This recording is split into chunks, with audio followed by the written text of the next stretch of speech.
Islami, me plot kuptimin e saj, është fe e pastërtisë.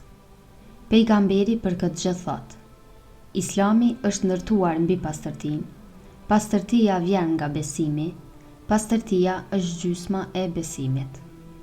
Siç e shohim edhe në hadithet e lartë përmendura, pejgamberi na ka treguar rëndësinë e pastërtisë që ka në fenë tonë. Islami, siç na urdhëron të mbajmë trupin, rrobat dhe vendin ku falemi të pastër, ashtu duhet të jemi të kujdesshëm në pastërtinë e thonjeve, të qetjes së flokëve, të krijes së flokëve dhe mjekrës, pastrimin e dhëmbëve me misvak dhe mirëmbajtja e tyre, gjithashtu dhe pastrimi i shtëpisë dhe përreth saj.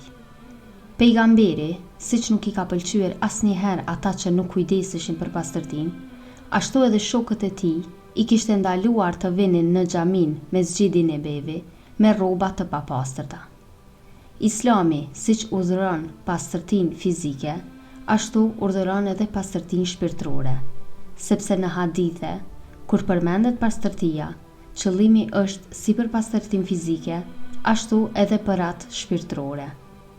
Një njeri, sado që të pastroj trupin apo rrobat e tij, nëse nuk ka pastruar shpirtin e tij nga besimet e prishura dhe të kota, është e pakuptimt pastërtia fizike, e cila nuk ka ndonjë vlerë në Islam. Njeriu, në bazë të pastërtisë fizike dhe shpirtërore, i afrohet të qenurit njeri. Sipas largimit nga kjo pastërti, njeriu largohet edhe nga njerëzillëku, e kjo bëhet për shkak që të përjashtohet edhe nga xhamati.